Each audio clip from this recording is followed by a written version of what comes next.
우리 인간을 사랑하시되 끔찍하게 사랑하시는데요. 그 이유는 우리가 나중에 천국 가서 물어봐야 돼요. 왜 하나님은 우리를 그렇게 사랑하셨습니까? 알 수 없어요. 그냥 그렇게 사랑하셨어요. 그래서 우리가 각자가 그 이유를 가서 하나님 앞에 한번 물어보세요. 하나님 왜 그렇게 우리 인간을 사랑하셨습니까? 그 사랑은 처음부터 하나님 마음에서 나왔어요. 본래 인간은 하나님의 형상으로 최상의 이런 존재로 지음을 받았습니다. 하나님의 형상이라는 말을 우리가 매일 하지 않습니까? 우리 어린 아이들도요, 그 말을 자주 써요. 자기를 좀 이렇게 꼬박하든지 하면은 하나님 형상을 왜 그러느냐, 그런 애들이 용어를 다 쓴다는 거예요. 그 말이 얼마나 복된지 몰라요. 그 한마디에 그게 그냥 없어져 버려요. 부모가 그러든지 자기 친구들이 그러든지 그 한마디가 모르는데도 힘이 있는 거예요. 하나님 형상을 그러면 안 돼. 그러는데 그 상대방 그 어린아이는 그 모르는데도 그냥 그 소리에 멈춰버려요. 신기한 힘이 있어요. 하나님 역사하신다. 그래서 하나님의 형상, 우리 각자가 하나님의 형상이라는 이걸 알려주니까 이 어린이들이 자기의 존재 가치가 얼마나 귀한 것을 알아가지고 자기 관리를 하는 거예요. 하나님 형상은 왜 그래? 그 한마디에 얼마나 힘인지 몰라요. 그래서 우리 각자는 하나님의 형상으로 지음을 받았는데요. 이게 어마어마한 사건이잖아요. 하나님이 어떤 분이신가? 근데 우리가 창조주 되시는 그분의 형상으로 지음을 받고 가장 존귀한 존재로 이 피조물 가운데 우리가 지음을 받았다는 거예요. 왜 그랬습니까? 하나님께서 그렇게 하신 거예요. 그 뭐 이유가 있겠습니까? 인간은 인간으로, 짐승은 짐승으로 각 종류별로 이렇게 하나님이 지었었다 그랬어요. 그런데 하나님께서 인간을 창조하실 때 인간은 모든 것을 앞에 6일 동안 창조를 딱 해놓으시고 맨 마지막에 창조를 하시는데, 말씀드렸잖아요. 모든 것, 인간이 살 준비를 해놓고 모든 것을 준비를 싹 해놓고 거기에 맨 마지막에 인간을 창조하셔서 이제 그때부터 그것을 선물로 주셨다고 이사야서 45장에 말하고 있어요. 모든 것을 인간을 위해서 지었어요.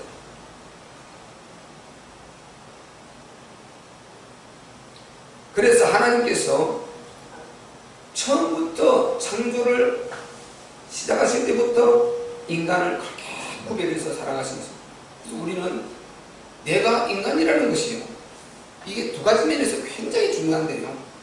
내가 사람이라는 것, 인간이라는 이 존재, 이것이 두 가지 면에서 굉장히 중요한데요. 첫 번째는 내가 하나님을 만났을 때 굉장히 중요한 거죠. 내가 인간이라는 이 존재이기 때문에 하나님을 만날 수 있거든요. 창조주의 이 주와 소통할 수 있는 이 엄청난 축복을 받았습니다. 인간이기 때문에, 하나님 형상이기 때문에. 또 하나는요, 내가 인간인데 이렇게 존귀하고 중요한데 하나님을 못 만났을 때, 하나님을 믿지 않았을 때 이거 심각성은요, 이루 말할 수가 없는 거예요. 이루 말할 수 없어요. 죽음으로 끝나버리면 괜찮은데 안 죽는다는 이게 심각한 거예요. 이게 심각한 것입니다. 디도서 1장 2절에 영생의 소망을 비남이라. 이 영생은 거짓이 없으신 하나님이 영원한 때전부터 우리에게 약속하신 것이다. 창조할 때 그때부터 하나님의 형상과 디도서 1장 2절 영생하는 존재가 같은 말이 있습니다. 그러면 하나님 형상이기 때문에 우리가 영생하거든요. 그러니까 처음부터 영생하는 존재로 지으셨는데, 그리고 생육하고 번성하라, 이 축복의 생산의 원리를 주셨는데 계속해서 그 영이 이어지고 있단 말이에요. 그럼 이 영이 분명히 말했거든요. 영생을 처음부터 하나님이 영생하는 존재로 지었다는 것입니다. 그러면 안 죽는다는 거죠. 그래서 하나님께서 그 조치로 그리스도로 독생자를 준비하는 것입니다. 그 독생자. 그리스도 안에서 창조하신 것이 그 이유다 말이죠. 짐승을 그리스도 안에서 창조했대. 그리스도 하셨습니다. 우리 인간을 그리스도로 택하셨다. 창조는 다 그리스도로 택하셨지만 택하셨다. 그리스도 안에서 우리를 창조하신 그때 택하셨다. 창세전에 그리스도 안에서 우리를 택하사 이렇게 나온단 말이에요. 그래서 우리가 창조될 때 그때부터 우리는 이 그리스도로 하나님의 사랑을 받았고 하나님이 그리스도를 인간이 됐다 받쳐놨어요.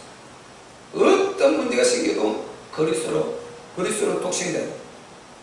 그러니까 우리가요 하나님 앞에 왜 창조인데 이런 소리를 못하는 거예요. 그런 소리를 해서도 안 되지만 하나님이 창조하시는 것도 당신은 기쁘신 뜻인데 하나님은 그리스도로 당신의 독생자 그리스도로 인간을 준비를 했다니까요. 그리스도로 준비했다. 독생자를 준비했다. 여기에 우리가 어떤 하나님께 할 말을 하겠습니까? 내 부모가 내가 너를 위해서 너의 행복을 위해서 내가 할 수 있는 최선을 다했다. 내가 무능하지만 나는 너를 위해 최선을 다했다. 내가 너에게 해줄 수 있는 건 내가 최선을 다했다. 나는 그게 미련이 없다. 우리가 부모로서 그렇게 말할 수 있다면요 그 자식에게 뭐 많은 것을 주고 안 주고로 떠나서 뜻할 거예요. 그리고요 부모는 정말 자녀는 그 부모 앞에 할 말 없습니다. 부모가 만약에 자녀를 낳아서 무책임하게 내던진다면 그게 문제가 되겠지만 진짜 할 수 있는 내가 무능하지만 내가 너희를 위해서 할 수 있는 것을 해. 나는 그 부분에서 떳떳하다. 이렇게 할 때요 얼마나 떳떳합니까? 그게 그 부모의 눈이 뭐라 그러세요? 비유컨대 그렇다는 것입니다. 그래서 전능의 하나님은요 그렇게 우리나라를 사랑하시고 문제가 생기다 그대로 한 번 하고 방치하는 사람 끊임없이 찾아오고 또 찾아오고 또 찾아와요. 그래서 찾아오신 하나님 창세기 3장 8절로 9절에 찾아오신 하나님 우리 하나님께서요 죽은 영혼을 죽은 우리 인간을 그렇게 하나님께서 그렇게 하면 망한다 알려주고 또 알려주고 또 알려줬어요. 그리고 너무나 쉬운 어떤 크게 어려운 어떤 것을 하나님께서 그것을 인간에게 네가 이걸 안 하면 멸망한다고 그러면서 어려운 걸 하기 힘든 것 멍해가 되고 정말 부담스러운 이런 것을 가지고 언약을 잡았어. 이거 네 하지 않으면 망해 이렇게 하는 것이 아니고 아니 수락하지 말라는 거예요. 그냥 그것도 5가지 축복 알지 않습니까?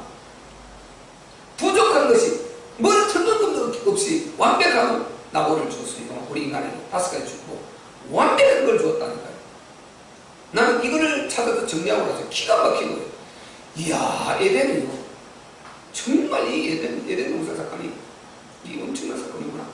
이걸 우리가 막연히 기독교인들이 저 멀리 있는 나와 상관없는 멀리 있는 하나님이 우리를 어떻게 하기 위해서 하나 끼워 넣는 것처럼 야기로 끼워 넣는 것처럼 에덴 동산 그렇게 생각하는 사람들이 얼마나 많은지 몰라요.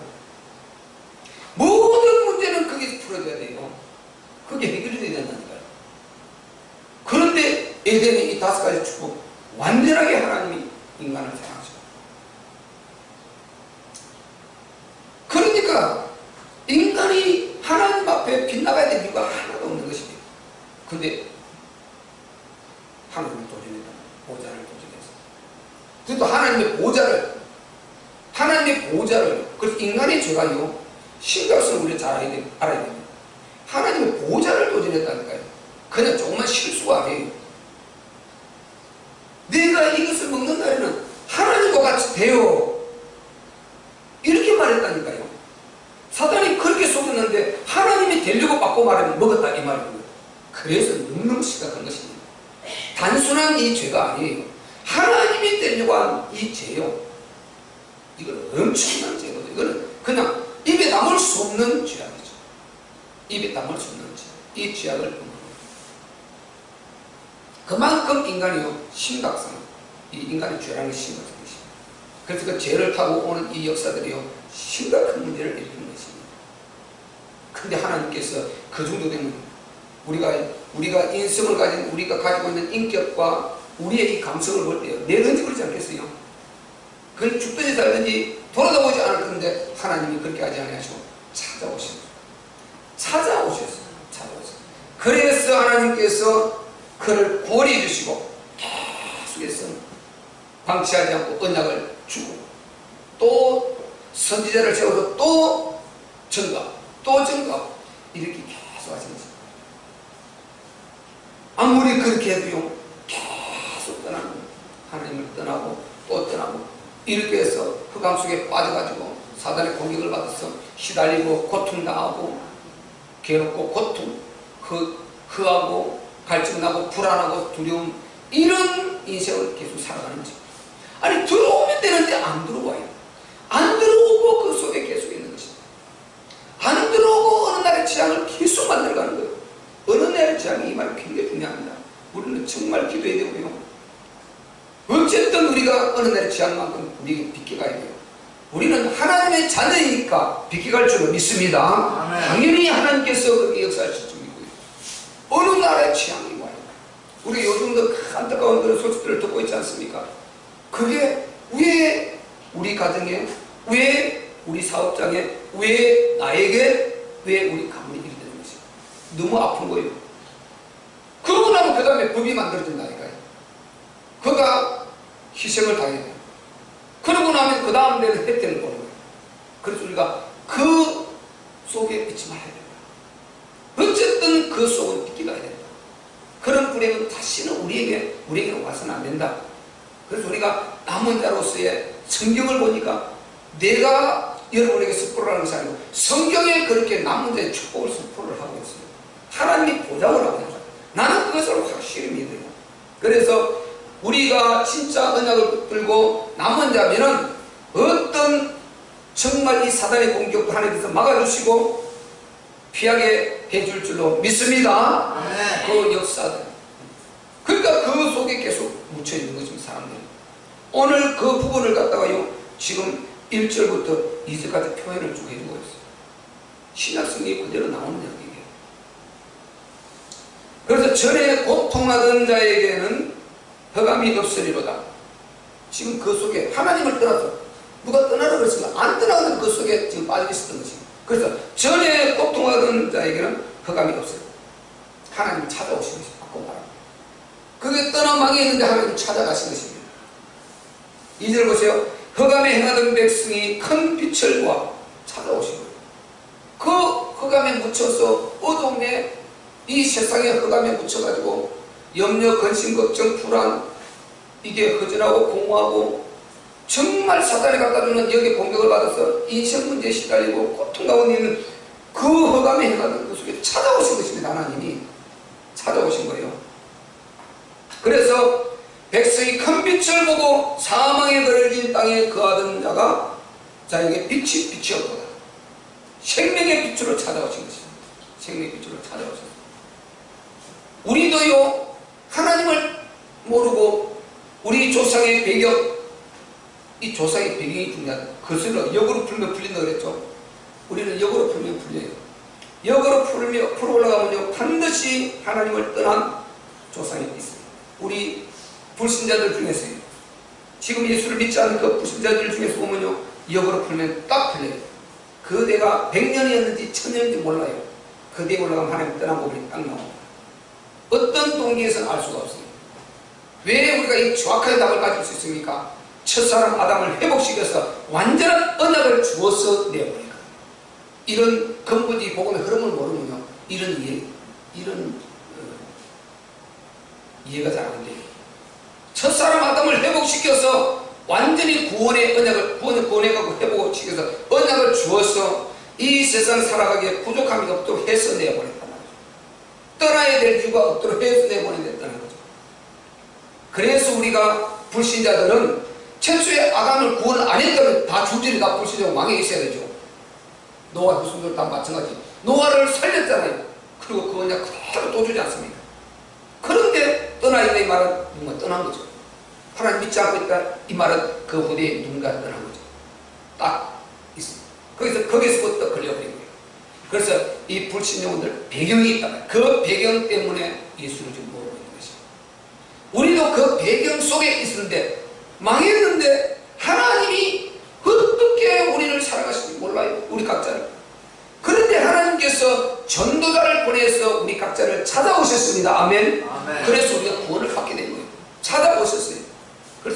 하나님이 찾아오신 것입니다. 죽은 영혼을 살리고자 하는 이 하나님의 열심을 가지고 찾아오신 거예요. 이렇게 고통의 이 속에 있었는데, 여러분 거기 있는 사람들이요, 자기들이 어떤 육체의 고통이라든지 뭐 다른 어떤 고통, 물질 고통 이런 걸로 시달리든 안 시달리든요, 그 영혼이 고통 가운데 있는 거예요. 풍족히 누리고 있는데도 그 영혼은 사단의 결박이 되어 있어요. 모든 걸 다 가진 것 같은데도 영혼의 영적으로 완전히 사단의 결박이 되어 있는 거예요. 굉장히 그 영혼이 시달리고 있어요. 공허한 거예요. 다 갖고 있어요. 그런데도 공허하게 시달리고 있는 거죠. 그게 행복이라고 이렇게 보면요, 육신의 행복 당연히 맞죠. 그게 행복이라면요, 절대 성경적이지 않습니다. 그거는 부분적인 육신적인 행복이에요. 그 행복은 거릴 수 없는 그 풍족함은요, 자기 영혼을 죽인다고 성경에 나오고 있어요. 그래서 우리는 잠언 24장 1절에도 말했어요. 세상의 형통을 절대 비교하지 말라고 했습니다. 그 비교하지 말고 그거를 부러워하지 자체도 말라고 했습니다. 하나님께서요. 그러니까 우리가 잘 아셔야 된다. 항상 영적으로 우리가 이 말씀을 받아들이지 않으면요, 모든 것이 그냥 의미가 없어요. 이 하나님과 관계, 신앙의 관계가 의미가 없는 것입니다. 그래서 우리가 정말로 이 하나님의 사랑, 진짜 사랑이 무언가를 잘 이해하고 우리가 받아들일 때요, 지금이 이 환경이 얼마나 행복한지 몰라. 뭐 여러 가지 부족할지라도, 연약함이 있을지라도 우리는 행복하게 되는 것입니다. 그래서 바로 우리도요, 정말 그 고통 가운데 있었지만 하나님께서 생명의 빛으로 그 살리고자 하는 그 열심으로 우리를 찾아왔는데, 우리가 그래서 하나님의 은혜를 이제 받게 된 것입니다. 그래서 우리도 이제 그분의 은혜를 입어서 그 흑암 속에서 빠져나왔으니, 우리도 그 힘을 가지고, 그 하나님의 열심을 가지고 어디로 가야 되겠습니까? 그들에게 그들을 살리는 현장으로 우리도 가야 될 줄로 믿습니다. 아멘. 가는 것입니다. 각자가 있는 그 현장을 살리는 현장으로 만드는 것입니다. 때를 따라서 이 복음을 말하는, 툭툭 던져도 그냥 복음을 던져놓으면 던져놓으면 이런 하나님께서 하시기에 던져놓습니다.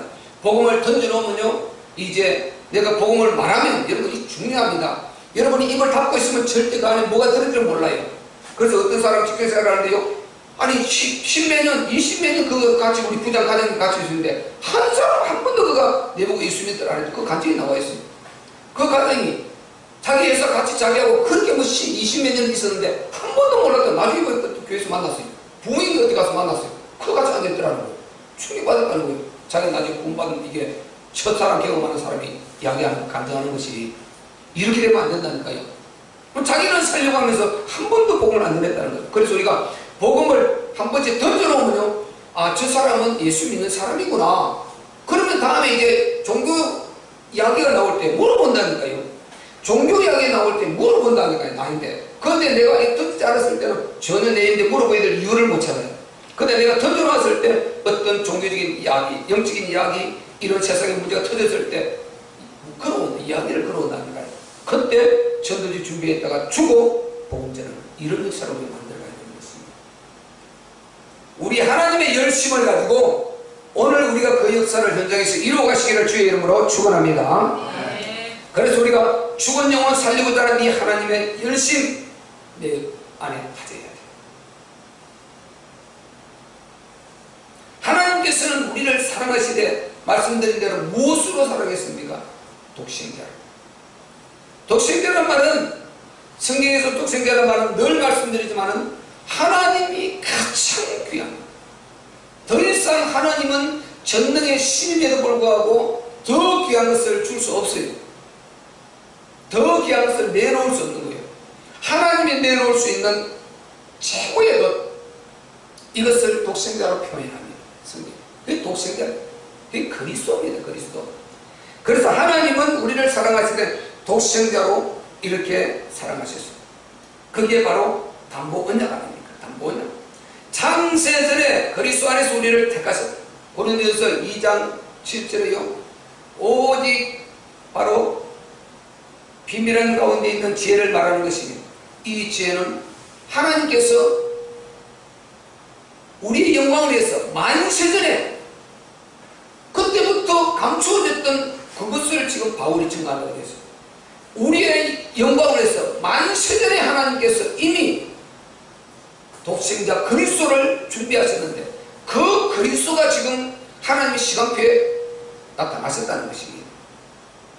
그리고 디모데후서 1장 9절에요. 하나님이 우리를 구원하사 우리를 부르시면 우리의 행위대로 하시는 아니요 영원한 때전부터 그리스도 예수 안에서 우리에게 주신 은혜대로 하십니다. 아니 우리는 영원한 때는 있지도 않았는데 영원한 때 전에 이미 우리 인간 그리스도 안에서 넣어놨다는 것입니다. 그것을 지금 시간표에 나왔다는 것입니다. 그 지금 시간표에 나타나서 이 세상에 하나님 인간을 계속 사랑하는 게 그대로 연장선이라 이 말인 것입니다. 하나님을 영원전부터 우리를 이렇게 사랑하신 것입니다. 아멘. 사랑하실 때 독생자로 사랑하신 이 독생자. 그래서 우리가요 이 사실 이 담보원약과 독생자로 사랑하셨다. 이 독생자 그 독생자가 어떻게 하셨습니까? 십자가를 지시지 않습니까? 그래서 이 독생자 보고만 바로 깨달으면 여기에 엄청난 일이 사실 일어나요. 이 보고만 우리가 앞에 들어가서 깊이 깨달으면요 여기에서 일어나는 이 치유는 어마어마한 것입니다. 굉장한 치유가 일어날 수밖에 없어요. 그 독생자가 2000년 전에 이 땅에 오셨다. 그 전능하신 하나님이신 그분이 독생자는 곧 하나님이십니다. 그분이 육체를 입고 이 땅에 발을 밟았다. 충격적인 사건이죠. 충격 그 자체인 것입니다. 이것은. 그래서 이 사실이요 사실로 우리가 역사적인 사실로 믿어질 때 여기에서 일어나는 치유는요 이런 말 할 수 없습니다. 여러분이 이것을 묵상하고요 전능하신 그분, 지금 우리가 누리고 있는 이 엄청난 이 환경을 주신 그분, 그 창조주께서 2000년의 육체를 입고 이 땅에 들어오셨다. 그게 사실이다. 이 역사 속에 들어오셨다. 우리가 살고 있는 이 세상 속에 들어오셨다. 이 충격 자체 아닙니다. 그래서 그리스도의 성탄은요 우리 주 예수 그리스도의 성탄은요 성신은 놀라운 것 자체이고 충격 것 자체이고 경이로운 것 자체인 것입니다. 아멘. 이런 일이 어디 있습니까? 그래서 우리가 영적으로 들어가지 않으면 신앙이 막연해지는 것입니다. 영적으로 들어가서 이런 사실들이 묵상되고 우리 안에 무너질 때 우리는 너무너무 대단한 존재고요. 어쩌다가 예수를 하나님이 이렇게 믿게 해주셨습니까? 어떻게 예수를 믿게 되었는가? 어떻게 내가 예수를 믿게 되었는가? 어떻게 이 예배 드릴 수 있는 하나님이 나의 예배를 받으신다고 이 자리에 앉을 수 있는가? 이게 엄청난 사건입니다. 이거 말할 수 없어요. 육체를 입고 오신 그분이 웬만한 분이어야지. 그분이 2000년 전에 마리아 태를 통해서 이 땅에 우리가 부모의 엄마의 배에서 태어날 때와 같이 똑같이 모습으로 핏덩이로 나왔어요. 똑같이 핏덩이로 나왔는데 그가 하나님이셨단 말이죠. 아멘. 이게 엄청난 사건이에요. 어떻게 이걸 표현해야 됩니까? 여러분 여기에 치유가 다 일어나네요. 이 경이로움과 이 감사와 이 충격과 놀람이 우리 안에 있어요. 거기서 모든 질병이 다 내려앉아버려요. 모든 흑암이 다 무너져버려야 됩니다. 아멘. 이분이 여러분 어떤 분입니까? 이거는 읽어야 되지 않겠어요? 자, 우리 오늘 본문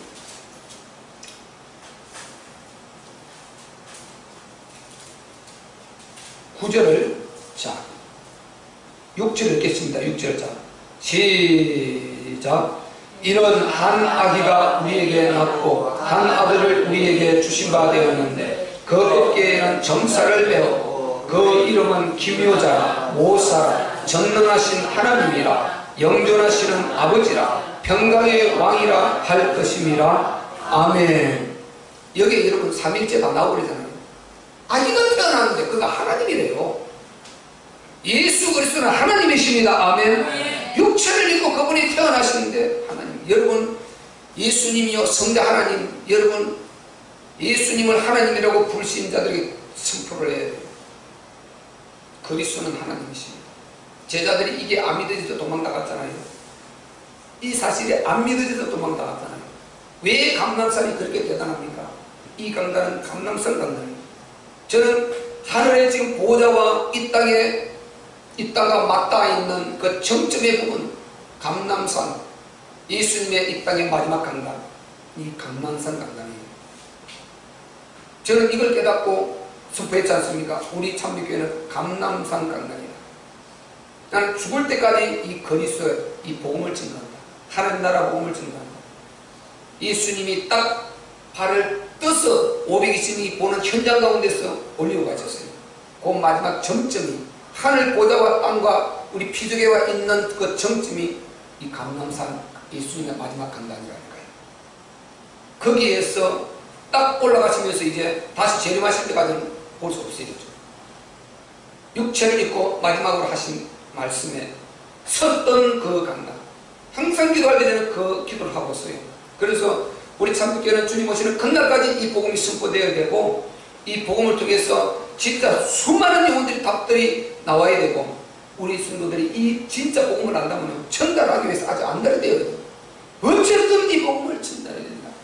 그분이 하나님이시다. 아멘. 그분이 육체를 입고 똑같이 우리와 같이 핏덩이로 그 가정을 거치셨다. 그런데 그가 하나님이라는 웃기는 일이라는 얘기예요. 어떻게 육체를 입은 그 아기 핏덩이가 나오는데 그걸 하나님이라고 볼 수가 있습니까? 동방박사들이 하나님으로 모셨잖아요. 목자들이 가서 이분이 하나님이라고 말했지 않습니까? 동방박사들이 가서 이분이 하나님이라고 말했지 않습니까?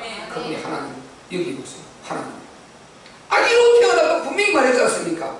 이런 한 아기를 우리에게 주신 바 되었는데, 아기로 낳았다 그랬죠? 아기로 태어났는데 그 이름이 김효자라. 붙일 수가 없어요. 하나님 이름 뭡니까? 김효자라. 김효라는 거 특이하다 이 말은 절대 붙일 수 없는 거예요. 저 미가엘서 5장 2절에는요, 태초에 상고의 이름을 그렇게 부르죠. 하나님이시니까 다른 이름을 붙일 수 없는 것입니다. 이분은. 그래서 이 아기가 태어났는데 그 이름이 김효자라.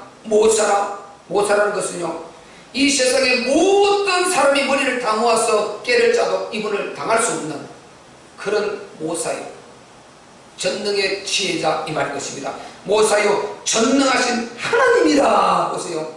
그분이 하나님이시다 말이죠. 이것을 제자들이 답을 가졌더라면요, 절대로 예수님 버리고 도망 안 갔죠. 이 답을 못 갖다가 부활하심을 통해서, 그래서 부활은 하나님 우리에게 인간에게 믿음을 줄 수 있는 마지막 선이라고 했잖아요. 하나님 의인과 같은 것이다. 믿을 만한 증거, 기적 중에 기적, 표적 중에 표적이 부활인데, 그분이 육체를 입고 있는데 어떻게 당신을 하나님으로 우리가 믿을 수 있느냐? 그런데 맞다는 이것을 부활을 통해서 증거했단 말이죠. 그래서 바로 그 이름이 전능하신 하나님이라, 영존하신 아버지. 그래서 삼일체잖아요. 그분은 삼위인데 각각 격이 다른데 실제는 하나님이시다. 한 분이시단 말이죠. 그러니까 어떻게 그분을 아버지라고 불러요? 예수님이 독생자인데 여기서는 아버지라고 그러잖아요. 그래서 삼위일체 하나님이신 것입니다. 이게 이방 종교가 흉내낼 수 없는 하나님의 존재 방법인 것입니다. 그래서 그분이 바로 또 영존하신 아버지라, 평강의 왕이라. 모든 인류를 그 고통에 있는 그들을 평강을 주어서 행복, 참 행복을, 참 평강을 가져다 줄 수 있는 전능하신 하나님이신 것입니다. 아멘. 이분이 죽을 영혼을 살리시고 그렇게 열심을 내신 것입니다. 이게 하나님의 열심이다 말이죠. 지금 독생자가 육체를 입고 핏덩이로 딱 마리아에서 나왔다 이 말은 이게 하나님의 열심입니다. 인간을 살리고자 하는 하나님의 열심, 육체를 입고 보내는 것입니다. 왜? 죽어야 돼. 죄값 사망으로 죽어야 우리가 살아나니까. 그리고 태에서부터 죽음의 무덤에까지 모든 것을 합법적으로 죄를 갚아내고 있는 것입니다. 인간의 모든 당할 것을 합법적으로 갚아내는 것입니다. 만약에요, 30대부터 시작했다면 그 전에 사람들 그 고난은 어떻게 되겠어요? 30세까지 그 모든 것을 어떻게 담당해요? 그래서 하나님은 태중에서부터 무덤에 내려가서, 무덤의 두려움, 가장 두려운 거잖아요. 그 죽음의 두려움까지 싹 다 합법적으로 그분이 다 갚아버리기 때문에 우리는 무덤도 두려워할 이유가 없게 되어버린 것입니다. 아멘. 아멘. 대중에 있는 아이도 치유를 받게 됩니다. 아멘. 아멘. 기적이 일어나는 것입니다. 이 하나님의 열심, 우리 하나님의 열심, 죽은 영혼을 살리고자 하는 이 하나님의 열심, 우리가 이 열심에 걸려드는 거예요. 이 얼마나 감사합니까? 이 열심 때문에 우리가 구원을 받고 살은 것입니다. 오늘도 밖에 불신 영혼들이요, 그들을 지은 창조주 하나님의 이 열심을 안다면요, 어떻게 그분을 안 믿겠어요? 어떻게 그분을 안 믿겠냐고요? 제가 말씀드렸잖아요. 예수를 안 믿고요, 이방 종교를 섬긴다는 이거는요, 마귀 역사가 아니고 있을 수가 없는 일이에요. 여호와님은 말씀드렸어요. 우리 하나님은요, 이 하늘을 창조하시고 우주 만물을 창조하신 신이라고 성경이 그렇게 말하고 있잖아요. 믿든 안 믿든 기독교는 그런 하나님이라고 알고 있잖아요. 그들은 하느님이라고 그러는데, 그 하늘님이요, 니를 탈락해 버리고 하느님 이렇게 말하잖아요. 그러면 그 하나님이라고 그건 우리 기독교는 그걸 수포하고 있단 말이죠. 그런데 자기들은 믿는 하나님은요, 구석에 들어가서 비는 하나님이요, 물 떠놓고 돼지떼를 삶아놓고 비는 하나님이요, 맹태 삶아서 말라서 그 갖다 놓고 술 뿌리고 하는 그 신이요. 어떻게 그 비교가 됩니까? 상식적으로 생각이 이해가 안 되잖아요. 그 신이 어떻게 지진 나는 걸 막아주겠어요? 그 신이 어떻게 번개에 죽을 것을 막아주겠어요? 그 신이 어떻게 홍수를 막아주며 그 신이 어떻게 가뭄에서 해결해 주겠냔 말이에요. 그런데 그걸 믿고 있다. 상식적으로 생각하면요, 이해 절대 안 돼요. 이성적으로 합리적으로 생각하면 그 정신병자들이요, 있을 수가 없어요. 그런데 이 하나님은 아니 우주를 창조하고 만물을 창조하고 공기를 창조하고 빛을, 태양을, 물을, 모든 걸 창조를 심는 열매를 인간 다섯에 기록해 주고 이 하나님은 안 믿는 거예요. 상식적으로 생각하면 이해 절대 안 됩니다. 뒤에 마귀 역사가 있다면 이해가 되는 거죠. 악령이 지배하고 있다 이러면 이해가 되는 거죠. 그래서 우리가 이해됩니다. 죄 아주 중독 이해돼요. 죄 짓고요, 엄청난 못된 짓 하는 사람 이해된다니까요. 그리고 불행 속에 빠져갖고요, 사람을 괴롭히면 이해되고요. 왜? 자기도 그 한계가 뭐예요? 사단의 지배를 받고 있는 거예요. 그러지 않으면 이해 안 돼요. 이해가 되는 거예요. 이 악령 사단의 이혼이 얼마나 악한 자가 요게 뒤에서 딱 지배하고 역사를 하고 있다고 이해된다니까요. 그래서 종교는 진짜요, 인간이요, 그렇게 똑똑하다는 그가요, 고개 넘어간다 이 말입니다. 합리적으로 인간의 이성이 얼마나 대단한 줄 아십니까? 합리가 얼마나 대단하고 논리가 얼마나 대단한 줄 아십니까? 책 쓰는 거, 논문 쓰는 거 보세요. 학자들, 철학자들 논문 쓰는 거 보세요. 얼마나 논리가 정확하고요, 머리가 이렇게 좋을 수 있나 싶은데요, 그가 그걸 택하는 거예요. 이게 이해됩니까? 마귀 역사 뒤에 악령이 있다는 이걸 빼놓고 이해가 안 되는 것입니다. 그런데 우리는 어리석게도 감사하게도 하나님을 믿게 되었어요. 감사한 것입니다. 아멘. 정말 감사한 것이 우리가요. 그래서 그분이 하나님이시다. 그래서 예수님의 성탄은요, 하나님의 열심인 것입니다. 독생자를 죽게 헌신 여기까지 내보내면서 우리를 사랑하시는 하나님의 열심, 우리가 이 열심을 내 안에 갖고 불신 영혼들을 위해서 나가야 되는 것입니다. 그들을 살려야 되는 것입니다. 그들의 복음을 선포하고 믿든 안 믿든 그거는 나중 문제고, 우리가 움직이는 것입니다. 계속 이러고 전도지 나눠주시고, 전도지 나눠주시고, 보고 안 보고는 하나님 알아서 하실 것인가, 우리는 나눠주면 돼요. 계속 말씀드립니다. 이 안에 복음, 이 그리스도 복음이 들어가는 것마다요, 아까 우리가 2절에 읽었지 않습니까? 그렇게 허감이 안 된 백성, 이 생명의 문제에 시달리는 백성, 공허하고 허전하고 불안하고 두렵고 정말 그 고통 가운데 시달리는, 재앙 속에 계속해서 시달리는 그 가정, 그 허감 속에 앉아있던 그들에게 그리스도가 들어가면은 빛이 들어가서 생명을 살려내기 시작하는 것입니다. 그리고 허감이 딱 무너지기 시작하는 것입니다. 그리고 그 영혼의 힘을 얻기 시작하고 평안이 찾아오기 시작하는 것입니다. 이 역사들이 가는 곳마다, 이 복음이 들어가는 곳마다, 하나님의 열심이 들어가는 곳마다 이 역사가 일어난단 말이죠. 아멘. 그런데 하나님의 열심이 오늘 우리를 통해서 이루어집니다. 절대 천사를 통해서 통해서 하나님이 그냥 유령같이 번쩍하고 하지 않는다는 것입니다. 하나님의 자녀인 남은 자 우리들을 통해서 이 열심을 가지고 하나님이 일하시겠다는 것입니다. 그래서 우리가 우리 아버지 열심을 맞아야 되는 것입니다. 여러분, DNA 무시 못해요. 우리 애근이 잠잘 때 보면요, 콕 같대요. 지하고 내가 시키지 않았는데요, 내 어릴 때 그 모습 그대로 발을 딱 꼬고자. 내 어릴 때 우리 그 부모님, 엄마 아빠한테 구중 많이 들었거든요. 우리 엄마 항상 말했어요. 발을 내가 꼬고자. 그러면 실제가 발을 꼬는 것이, 실제가 꼬는다고 발을 꼬면 턱 때리고 이렇게 했어요. 그 발 꼬지 말고 이렇게 많이 내요. 그냥 꼭 이렇게 꼬고자. 그걸 그 어릴 때 그 모습 그대로 나오는 거예요. 또 옆구리 잘 때 내가 팔을 딱 꼬고자는데 그 모습 그대로 하고 있는 거예요. 이번에. 이 DNA 묻힌 거예요, 여러분. DNA는 그대로 있어요. 여러분 자녀들요, DNA 그대로 다른다니까. 제가 왜 이 말을 합니까? 우리 아버지가 하나님이십니다. 아멘. 그분이 우리 아버지인데 그분의 DNA 우리 다 안에 있다니까요. 그 DNA가 우리 안에 다 있다. 우리가 진짜 하나님의 자녀이기 때문에요, 이 DNA가 다 있다니까요. 그래서 우리가 조금만 기도하면요, 그 아버지 본성이 우리 안에 나타나게 돼 있어. 영혼을 향한 열심이 나오게 돼 있습니다. 아멘. 우리 안에 영혼의 열심이 있어요. 다 있게 돼 있어요. 왜? 영혼의 이 시각을 알게 되고, 우리 아버지의 자녀이기 때문에 우리는 우리 아버지 DNA가 있다니까요. 그래서 요거를 찾아야 돼요. 요거를요, 기도하시고 복음 묵상하시고 그리고 딱 말씀 읽으시고 이렇게 하면서 우리 하나님, 우리 아버지의 오늘 이 열심, 이 영혼을 향한 열심의 이 DNA가 여러분 안에 있음을 발견하시기를 주의 이름으로 축원합니다. 그래서 우리도 그 열심을 가지고 우리 아버지의 일을 하는 것입니다. 우리 아버지 열심을 밖에 보여주어서 흑암 속에 앉아있는 그들을 살려내는 것입니다. 이것이 오늘 메시지의 주 포인트인 것입니다. 우리가 이걸 해내야 된단 말이죠. 이걸 가지고 진짜 우리가 불신 영혼들을 살려줘야 되고요, 그들을 정말로 해방시켜줘야 되는 것입니다. 이걸 우리가 꼭 해내야 되는 것입니다. 그래서 우리는요, 우리가 영혼을 살리고 다시 할 수가 없어요. 우리는 그냥 심부름 하는 거죠. 심부름 하는 거예요. 심부름 하면은 하나님께서 일하는 거예요. 하나님께서 일하는 거예요. 하나님께서. 우리가 갖다 주면은 일은 하나님께서 하시고, 우리가 입술을 내뱉으면 일은 하나님께서 하신단 말이죠.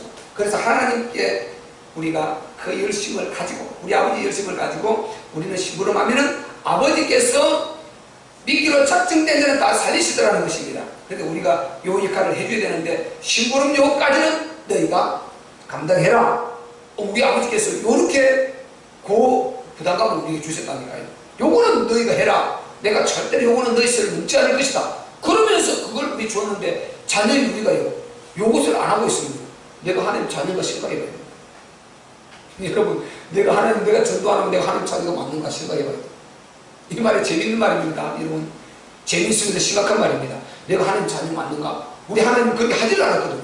그럼 우리는 반드시 오늘 하나님의 그 DNA를 회복하시기를 주의 이름으로 축원합니다. 그리고 그 열심으로 오늘 마지막 절에 가보세요. 그 말 주님 하고 있지 않습니까? 저 7절 끝에 가보면 만군의 여호와의 열심히 이를 이루시리라. 하나님은 하나님의 나라를 반드시 이루십니다. 아멘. 그 열심을 가지고 끝까지 가겠다는 것입니다. 그래서 그 열심을 우리에게 갖고 우리가 바로 심부름을 해줘야 됩니다. 그래서 영혼을 살리고자 하는 이 하나님의 열심이 우리 안에서 불일 듯 일어나는 오늘 그 시점이 되기를, 시간표가 되기를 주의 이름으로 축원합니다. 우리 말씀 붙들고 기도할 때 하나